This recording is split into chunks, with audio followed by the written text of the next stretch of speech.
वह वेश्य जब अपनी नाव पर आता है तो वापस उसे धन से भरा हुआ देखता है, बहुत प्रसन्न होता है और कहता है कि भगवान सत्यनारायण कृपा से मेरी मनोकामना पूरी हो गई है। यह कहकर साधु वैश्य ने अपने सभी साथियों के साथ भगवान सत्यनारायण का पूजन किया है और नाव को चलने योग्य बनाकर अपने घर के लिए, देश के लिए वहां से फिर चल पड़ा है। बोल सत्यनारायण भगवान की जय। और जब अपने नगर के निकट पहुंच गया तो अपने दामाद से बोला, देखो वह मेरी रत्नपुरी नाम की अब नगरी आ गई है। धन के रक्षक को दूतों को भेज दिया कि जाओ घर पर जाकर समाचार दो। तो दूतों ने घर पर जाकर समाचार दिया कि साधु अपने दामाद के साथ बहुत सारा धन लेकर अपने सभी साथियों के साथ नगर के निकट आ गए हैं, अतः उनको मंगल स्मरण करने के लिए, बताने के लिए आप समुद्र किनारे चलिए। लीलावती और कलावती दोनों उस समय भगवान सत्यनारायण का पूजन कर रही थी घर पर। लीलावती ने भगवान की पूजा पूर्ण करी है और अपनी बेटी से बोली कि बेटी तुम भी भगवान की पूजा जल्दी से पूरी कर लेना और तुम भी आ जाना, मैं तो अब साधु के दर्शन के लिए जा रही हूँ।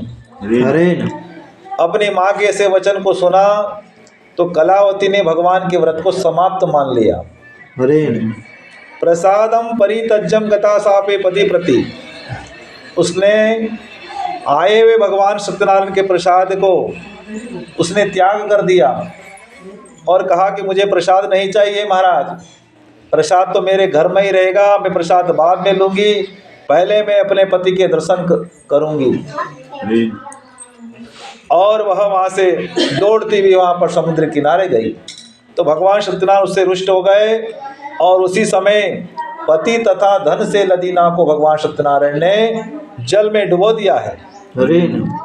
कलावती ने जब वहाँ अपने पति को नहीं देखा तो वह रोती हुई भूमि पर गिर गई है। लीलावती ने अपने बेटे को गोद में लिया है, विलाप करने लग गई कि नाव सहित दामाद कैसे अदृश्य हो गए हैं, ना जाने कौन से देवता ने इस नाव को हर लिया है और भगवान सत्यनारायण की महिमा कौन जान सकता है। इतना कहकर वो स्वजनों के साथ रोने लग गए। नाव के जो महिला लोग थे वो भी चिंता करने लग गए कि नाव हमेशा बीच धार में डूबती है, आज नाव कैसे किनारे से डूब गई। ये हमें भी समझ में नहीं आ रहा है कि भगवान चाहे तो सब कुछ कर सकता है, वो किनारे से भी डुबो सकता है और वो बीच में भी डुबो सकता है और वो चाहे तो पार भी लगा सकता है। इसलिए भगवान की शरण में रहना चाहिए और भगवान के भजन करते रहना चाहिए और भगवान को कभी भूलना नहीं चाहिए। कलावती ने जब ऐसा विचार किया कि मेरे पति नहीं है, अब संसार में मैं भी जीकर क्या करूँगी, इस पहाड़ जैसे जीवन को कैसे निकालूंगी, ऐसा विचार किया उसने और अपने पति की खड़ावली और मर जाने का विचार कर लिया कि मैं भी आज इसी समुद्र में अपने प्राणों का विसर्जन करूंगी। साधु ने अपनी बेटी का यह रूप देखा तो धर्मात्मा साधु वैश्य दुख से व्याकुल हो गया, प्रभु ये क्या कर रहे हो आप, मेरे दामाद भी जल में डूब गए हैं और मेरी बेटी या यह भी अपने प्राणों को विसर्जन कर रही है, तो अब हमारा क्या होगा।